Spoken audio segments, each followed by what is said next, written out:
Hello everyone, आज का हमारा सेशन है एचपीयू से रिलेटेड। हिमाचल प्रदेश यूनिवर्सिटी शिमला का आज दैट इज़ 28 मई को एग्ज़ाम कंडक्ट हुआ है related to MCom entrance exam, और आज हम लोग उसी क्वेश्चन पेपर पर डिस्कशन करने वाले हैं। जैसा कि हमने अपने सेशन में बताया भी था कि आपके पास 100 MCQs रहेंगे एंड ओवरऑल 90 मिनट्स का आपको टाइम पीरियड मिलेगा।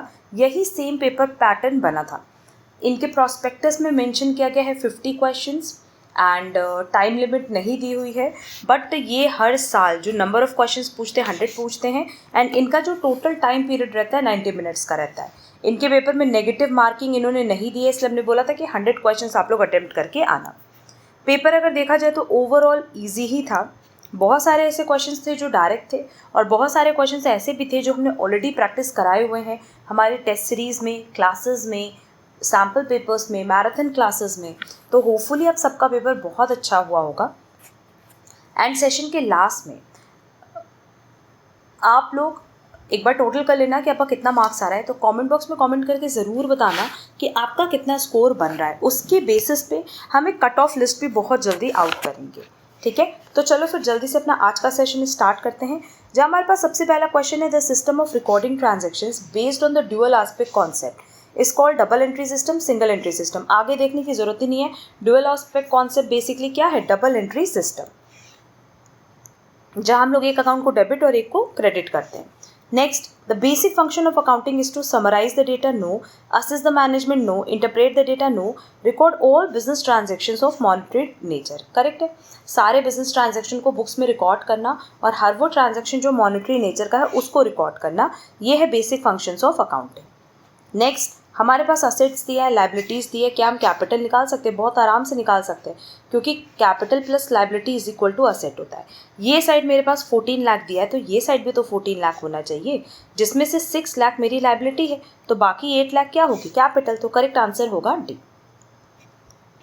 Next, which of the following will be goods for a business run by a footwear merchant. अब फुटवेयर मर्केंट है तो बट ऑब्वियस वो शूज़ ही ना बेचेगा, और क्या बेचेगा? ऑप्शन सी करेक्ट होगा। Next, which is not dependent on accounting, bookkeeping, cost accounting, financial accounting, management decision making. देखो, अकाउंटिंग पे बुक कीपिंग कभी भी डिपेंड नहीं हो सकता, क्योंकि जहाँ बुक कीपिंग खत्म होता है ना, वहाँ से अकाउंटिंग की स्टार्टिंग होती है। क्लियर? मतलब जहाँ बुक कीपिंग एंड होगा वहाँ से हमारा क्या स्टार्ट होगा बेटा? अकाउंटिंग। तो बुक कीपिंग क्या कभी भी अकाउंटिंग पे डिपेंड कर सकता है? नहीं कर सकता है। तो करेक्ट आंसर क्या होगा? A. Next, any written document in support of a business transaction, no doubt it is called an voucher.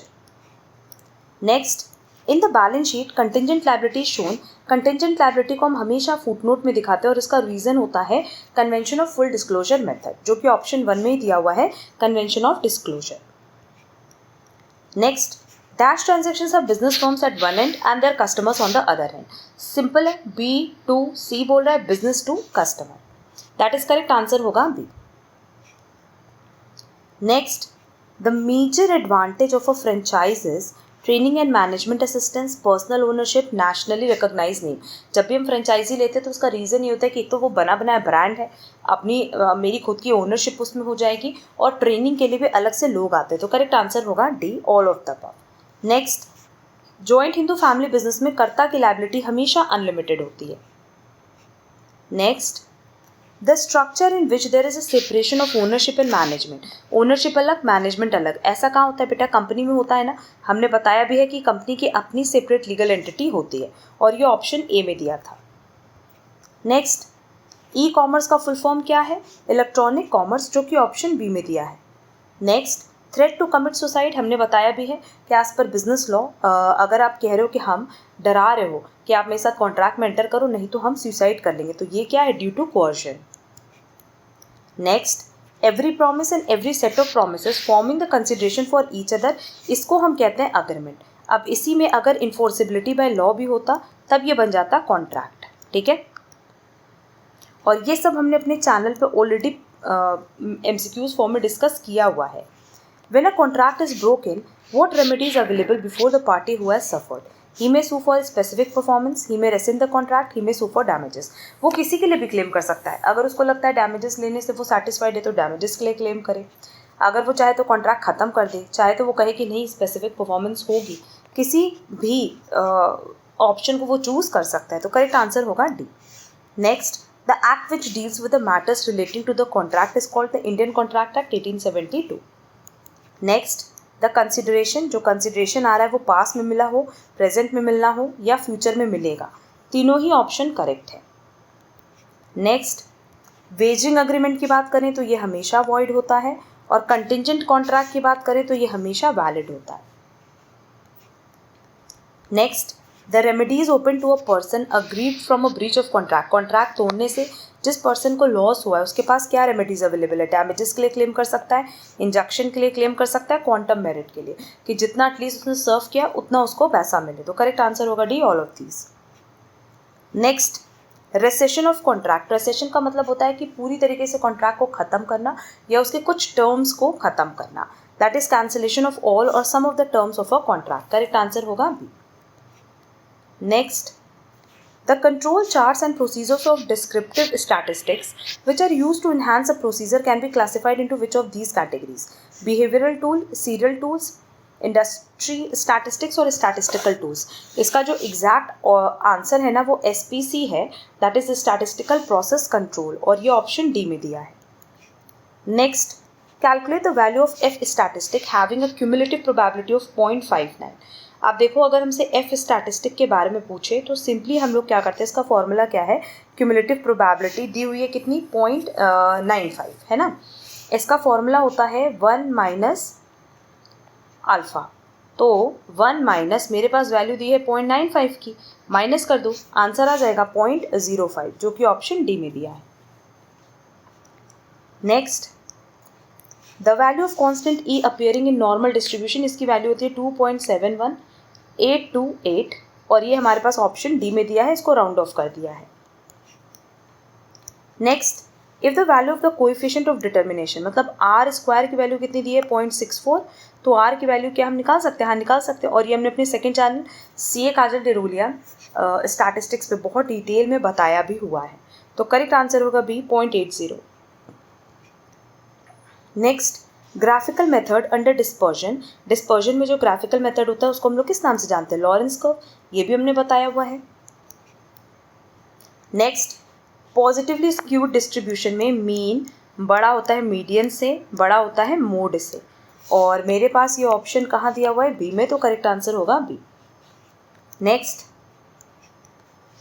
The time period for which an index number is determined is known as, basically हम लोग index number current year के लिए या current period के लिए determine करते हैं, और उसको कंपेयर किससे करते हैं? बेस पीरियड से, तो करेक्ट आंसर होगा C, current period. Next, which of the following is a main motive behind carrying out a fatigue study, standard output जानने के लिए, एक्सपेक्टेड टाइम जानने के लिए, ड्यूरेशन ऑफ रेस्ट इंटरवल, कि कितना उनको इंटरवल दिया जाए, ब्रेक दिया जाए कि वो अपनी बॉडी को फिजिकली और मेंटली रेस्ट कर सकें एंड एक्टिवली अपना काम परफॉर्म कर पाएँ। Next, which of the following is a correct meaning of concentration of decision making authority, span of management, centralisation, decentralisation, correct answer होगा बी, सेंट्रलाइजेशन, क्योंकि डिसीजन मेकिंग अथॉरिटी को आप कंसंट्रेट करो तो सेंट्रलाइजेशन, और अगर एक से ज़्यादा पर्सन में डिस्ट्रीब्यूट करते तब decentralisation. Next, what does MOST stand for, इसका फुल फॉर्म है mission, objectives, strategics and tactics. Next, which of the following best describes the principle of management? They help managers take decisions while performing managerial functions. They denote a cause-effect relationship. They are guidelines for further action in management function. Correct answer होगा D, all of the above. Next, which of the following is a main reason for the existence of an organization? किसी भी organization का main reason होता है उसका goal या उसके objective, जो कि option C में दिया है। Next, according to Herzberg's theory of motivation which among the following is a maintenance factor, अगर देखो हर्जबर्ग थ्योरी ऑफ मोटिवेशन की बात करें तो इसमें हाइजीन फैक्टर्स को हम कंसिडर करते हैं, जिसमें स्टेटस आता है, job security, salary, फ्रिंग benefits, work condition, good पे, पेड इंश्योरेंस, वेकेशंस, ये सारे आते हैं, और ये हमारे पास ऑप्शन ए में दिया हुआ है। Next, dash refers to accounting relating to corporate bodies और joint stock companies, no doubt correct answer होगा B, corporate accounting. Next, East India Company, ये बेसिकली एक तरह की चार्टर्ड कंपनीज हैं, ये भी हमने अपने क्लास में बताया हुआ है। Next, total capital of the company is divided into units of a small denomination, और इसको हम कहते हैं शेयर्स। नेक्स्ट, ESOP का फुल फॉर्म सबको पता होगा, एम्प्लॉय स्टॉक ऑप्शन प्लान, जो कि ऑप्शन सी में दिया है। Next, the form of balance sheet is form vertical भी हो सकता है, हॉरिजॉन्टल भी हो सकता है। देखो यहाँ लिखा हॉरिजॉन्टल एंड वर्टिकल, एंड नहीं होगा, ये और होना चाहिए, दोनों में से कोई एक ही बनेगा, तो करेक्ट आंसर होगा C. Next, premium received on issue of shares can not be utilise for the issue of bonus share होता है, राइटिंग ऑफ प्रिलिमिनरी एक्सपेंसेस के लिए भी होता है और प्रीमियम पेबल ऑन रिडम्पशन के लिए भी होता है, बट डिविडेंड डिस्ट्रीब्यूशन या प्रॉफिट डिस्ट्रीब्यूशन के लिए नहीं होता है, तो करेक्ट आंसर होगा D. Next, a liability which can be measured only by using a substantial degree of estimation is called contingent liabilities, contingent asset, fixed asset, non-current liabilities। ये चारों ही ऑप्शन गलत है। इसका करेक्ट आंसर, क्योंकि ये definition ही किसकी है, प्रोविजन की है, तो इस क्वेश्चन को इनको ड्रॉप करना चाहिए और इसका करेक्ट आंसर होना चाहिए provision. Next, a company which is a paid up share capital of 5 crores और मोर, उसमें ना कम से कम जो होल टाइम कंपनी सेक्रेटरी हैं वो होने चाहिए। Next, the section 71 of the companies act 2013, इसमें प्रोहिबिट किया गया है कि आप इशू नहीं कर सकते डिबेंचर्स जिसमें किसी भी तरह का कोई वोटिंग राइट हो, चाहे डिफरेंशियल वोटिंग राइट हो, चाहे वोटिंग राइट हो, तो करेक्ट आंसर होगा C. Next, which of the following section of the companies act 2013 define the definition of share, section 2 subsection 84। Next, a small share holders director shall not be liable to retire by rotation, yes ये correct है, क्योंकि ना basically क्या होता है कि जो small share holders होते हैं वो 3 कॉन्जिक्यूटिव ईयर से ज़्यादा पीरियड नहीं होल्ड कर सकते, तो उनका रिटायरमेंट बाय रोटेशन नहीं होता है, उनको 3 साल के अंदर अंदर वैसे ही ऑर्गेनाइजेशन छोड़नी होती है। Next, what is the SLR ratio of a bank. अब SLR की बात करें, स्टैट्यूटरी लिक्विडिटी रेशियो, तो ये बेसिकली क्या है, percentage of all the deposits held by the bank, जो कि ऑप्शन बी में दिया है, the amount deposited by the bank with the central bank in the form of cash, gold and securities. Next, in case of a company limited by guarantee the liability of the members, हमेशा आप ये तभी enforce कर सकते हो जब company wind up होने वाली हो, that is only at the time of winding up of the company. Next, if at the time of registration a company limited by shares does not file article of association, हमने बताया कि as per companies act 2013 तब आपको table F adopt करना होगा, correct answer होगा B, the company is deemed to be adopted table F। Next, among the following documents which are not mandatory to be submitted to the registrar along with an incorporation applicable by a private company, address of a registered office, undertaking statement of capital, list of director, correct answer होगा ए। अगर हम बात करें private company में, हमें registered office का address और undertaking ये देना ज़रूरी नहीं, बट स्टेटमेंट ऑफ कैपिटल देना ये सबसे ज़्यादा ज़रूरी है, ठीक है, तो करेक्ट आंसर क्या होगा, ए होगा। नेक्स्ट, कॉस्ट अकाउंटिंग कहाँ से स्टार्ट होती है, किसका ब्रांच है, नो डाउट फाइनेंशियल अकाउंटिंग का। Next, dash refer to presentation of cost primarily used by the management at different levels, correct answer होगा cost reports. Next, how do you define direct cost, also refer to as, अब direct cost की बात करें तो उसको chargeable expenses या traceable cost भी कहते हैं। Next, what kind of costing do toy manufacturing companies make use of, batch costing, क्योंकि वो बैचेस में बनते हैं। Next, the form of marginal cost, marginal cost हमेशा क्या होता है बेटा, यू शेप होता है, इस तरीके से बनता है ना। Next, what's the primary basis of the concept of cost, financial audit, tax compliance, cost estimation, analysis of profit, correct answer होगा C, cost estimation. Next, which of the following language does a computer understand, computer जो है basic language समझता है, तो correct answer होगा D. Next, which of the following is the smallest unit of data in a computer, correct answer होगा A, bit. Which of the following is design to control the operations of a computer system software, ये सब question learn करने वाले हैं। Which of the following can access the server, web client, user, web browser, web server, correct answer होगा web client. Next, the binary equivalent of the decimal number 10, 10 का जो binary equivalent निकालोगे वो आएगा 10, 10, correct answer होगा C.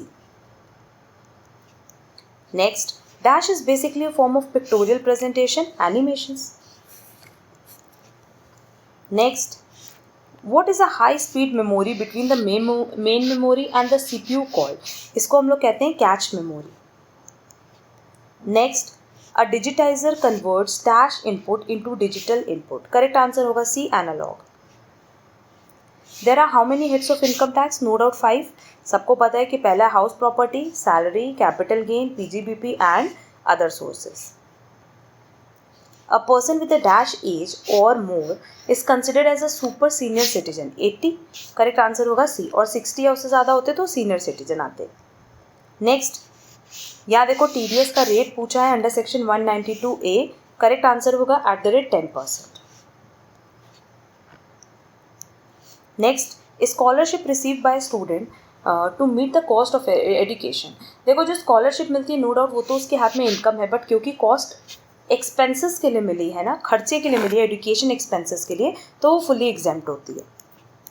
Next, entrepreneurship can best be described as process that require setting up a business, significant risk, strong vision, innovation. No doubt जब भी हम entrepreneurship की बात करेंगे तो वहाँ इनोवेशन की, किसी नए प्रोडक्ट की बात होनी चाहिए. Which of the following attitudes is not generally associated with successfully entrepreneurship? Competition, cooperation, desire to influence others, innovation, product improvement, status quo in business. देखो वो कभी भी status quo in business लेके नहीं चलते, कभी वो ये नहीं लेके चलते कि आज एक्चुअल में क्या चीज़ है ना. मतलब अगर मान लो आप बहुत अमीर हो और आप ये मान करके चल रहे हो कि जो है सो है, हमें उसमें कुछ भी चेंज नहीं करना है, तो फिर तो एंटरप्रेन्योरशिप की बात ही नहीं हुई ना. एंटरप्रेन्योरशिप मतलब हमेशा कुछ ना कुछ नया सोचने वाला.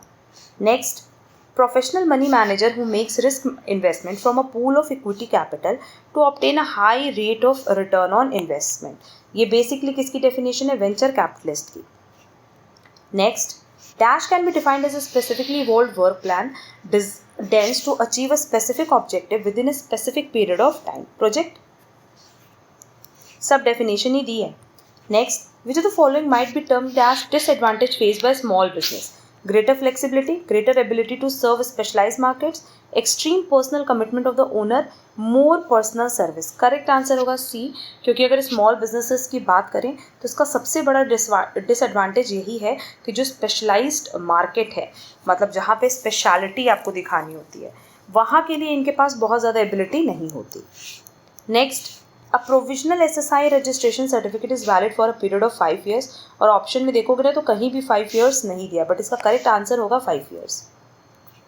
Next, the application for registration of a small scale unit, ये आप कहाँ सबमिट करोगे? जर्नल मैनेजर DIC के पास. Which is the most likely purpose of budgeting? Planning and control of an organisation income expenditure, preparation of a 5-year business plan, company valuation, assess the non financial performance. No doubt budgeting में हम लोग basically किसकी बात करते हैं? Income expenditure की. Next, the main objective of business budgetary control is to define the goal of the firm, to coordinate different department, to plan, to achieve its goals. देखो तीनों ही है, कोऑर्डिनेट करना भी है, प्लान करना भी है और कंट्रोल करना भी है, तो करेक्ट आंसर होगा D, all of the above. Next, the contribution of accounting department in an organisation can not be measured in monetary terms. ये मेजर कर सकते हैं, क्यों? क्योंकि अकाउंटिंग में हम हमेशा वही पॉइंट्स लेते हैं जिनको कन्वर्ट किया जा सकता है मॉनेटरी टर्म्स में. The classification of fixed and variable cost, ऐसा हम कहाँ करते हैं? फिक्स्ड एंड वेरिएबल कॉस्ट का क्लासिफिकेशन करते हैं फ्लेक्सिबल बजट में. Next, the primary objective of management accounting is to provide share holder and potential investors with useful information, to provide bank other creditors, to provide management with information useful for planning and control of operation. Management accounting में हम हमेशा manager को ये support करते हैं कि वो कैसे अपने ऑर्गेनाइजेशन को कंट्रोल करेंगे. Next, which of the following matter is to be taken in to account while preparing material purchase budget? The supplier from whom materials are to be purchase, the procedure of storing, preserving material, the prices at which receipt issue of material, the maximum minimum quantities. जब भी आप material purchase करने जाते हो तो आपको ये decide करना होता है कि कम से कम कितना खरीदेंगे और ज़्यादा से ज़्यादा कितना खरीदेंगे. Next, from following which is not a routine report? Production report है, सेल्स रिपोर्ट है, एडमिनिस्ट्रेशन रिपोर्ट है, बट इन्वेस्टिगेशन नहीं है. Next, company images and brand equity, ये ऐसे फैक्टर है ना जो बिजनेस को एक्सटर्नली अफेक्ट करते हैं. Next, what are the decisions taken by Government of India pertaining to industrial sector in the new industrial policy of 1991? VRS to shed the excess load of workers, disinvestment, referring 6 units to BIFR. Correct answer होगा D. Learn करने वाला question है again. Next, which among these is not a method of privatization? Denationalization है, franchising है, but sale of business इसका part नहीं है. Next, first industrial policy resolution ये कब इशू हुआ था? 6 अप्रैल 1948, जो कि हमारे पास ऑप्शन बी में दिया है. Next, the concept of exercise was bought to the fore by industrial policy statement 1977. MRTP act 1969 ये कब अबॉलिश हुआ? कंपनीज एक्ट, कॉम्पिटिशन एक्ट के आने के बाद, जो कि 2002 में आया. Next, micro factors of external business environment does not include. देखो, माइक्रो एनवायरनमेंट की बात करें तो इसमें कंपनी आएगा, सप्लायर आएगा, marketing intermediaries, competitors, general public and customers. तो हमारे पास ऑप्शन में गवर्नमेंट पॉलिसीज एक्स्ट्रा दिया है, तो ये करेक्ट आंसर होगा. Next, which of the following is not the element of promotion mix. Element की बात करें तो सेल्स प्रमोशन है, पब्लिक रिलेशन है, पर्सनल सेलिंग है एंड एडवर्टाइजिंग है ना. बट क्या प्लेस है? नहीं. तो करेक्ट आंसर होगा B, place. Next, at which stage of the new product development the launching of new product will take place. देखो, जो पूरा इसका एक स्टेज है, सबसे पहला होता है आइडिया को जनरेट करना, फिर आइडिया स्क्रीनिंग, फिर होता है कॉन्सेप्ट डेवलपमेंट एंड टेस्टिंग, फिर होता है मार्केटिंग स्ट्रैटेजी डेवलपमेंट, फिर बिजनेस को एनालिसिस करना, प्रोडक्ट को डेवलप करना, फिर टेस्ट मार्केटिंग होता है, एंड टेस्ट मार्केटिंग के बाद आता है प्रोडक्ट लॉन्च. तो टेस्ट मार्केटिंग के बाद क्या होगा? प्रोडक्ट लॉन्च होगा. Next, one level channel of distribution का मतलब होता है कि मीडिएटर कोई एक होगा. तो करेक्ट आंसर होगा प्रोड्यूसर, डीलर, कस्टमर. प्रोड्यूसर और कस्टमर के बीच में कोई एक अवेलेबल होगा.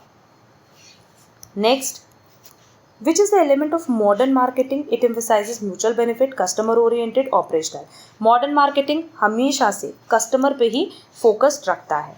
मार्केट पोटेंशियल क्या है? Sales potential, industrial potential, company demand potential. अगर मार्केट पोटेंशियल की बात करें तो यहाँ हम हमेशा सेल्स की बात करते हैं. नेक्स्ट, RBI ये नेशनलाइज्ड हुआ है 1 जनवरी 1949. Next, a scheduled bank is a bank that is listed under the second schedule of the RBI Act 1934. ये सब क्वेश्चंस हमने पहले कराए हुए हैं. Next, skimming in e banking ये किस प्रोसेस को रिफर करता है? Identifying fraudsters copying viral information from credit cards. Yes, skimming का मतलब फ्रॉड ही होता है. तो करेक्ट आंसर होगा ए. क्वेश्चन नंबर 96 कट कर देंगे, इसका आंसर हमें नहीं पता है. Next, in which of the following approach the market value of the firm depends upon the EBIT and the overall cost of capital. No doubt हम किसकी बात कर रहे हैं? NOI की, that is net operating income approach की. ये भी हमने अपने चैनल पे अपलोड किया हुआ है. टाइम वैल्यू ऑफ मनी क्या बताता है? A unit of money received today is worth more than a unit received in future. Yes, time value of money की बात ये कहता है कि अगर आज 1 रुपये की वैल्यू 1 रुपये है तो कल इसकी वैल्यू 90 पैसा या 80 पैसा ही होगी. तो करेक्ट आंसर होगा ए कि आज आपके पास जो पैसा है वो ज़्यादा है कंपैरेटिवली फ्यूचर के. नेक्स्ट, वर्किंग कैपिटल को हम और क्या कहते हैं? Current asset, operating, projection, operation. इसको हम ऑपरेटिंग कैपिटल के नाम से भी जानते हैं. और हमारे सेशन का आज लास्ट क्वेश्चन ये है, कैपिटल इंटेंसिव फर्म ये किस पे रिप्लाई करता है? कैपिटल पे, debt, retained earnings, short term debt और इक्विटी. कैपिटल इंटेंसिव है तो ये हमेशा किस पे रिलाई करेगा बेटा? डेट पे. क्लियर? ये ओवरऑल 100 MCQs थे एंड उम्मीद करते हैं कि आप लोग ज़्यादा से ज़्यादा क्वेश्चंस अटेम्प्ट करके आए होंगे. तो आप लोगों को अब टोटल करके ये बताना है कि आपका कितना मार्क्स आया है. सो अकॉर्डिंगली हम आप लोग को मेंशन कर पाएंगे कि कितना कट ऑफ हमारा जाएगा HPU का. ठीक है, किसी भी क्वेश्चन में कोई डाउट होगा तो कमेंट बॉक्स में कमेंट करके ज़रूर पूछना. एंड अगर आज का सेशन पसंद आया तो वीडियो को लाइक, कमेंट, शेयर ज़रूर करना. अब हम लोग मिलेंगे हमारे नेक्स्ट क्लास में. आज के लिए बस इतना. Thank you so much.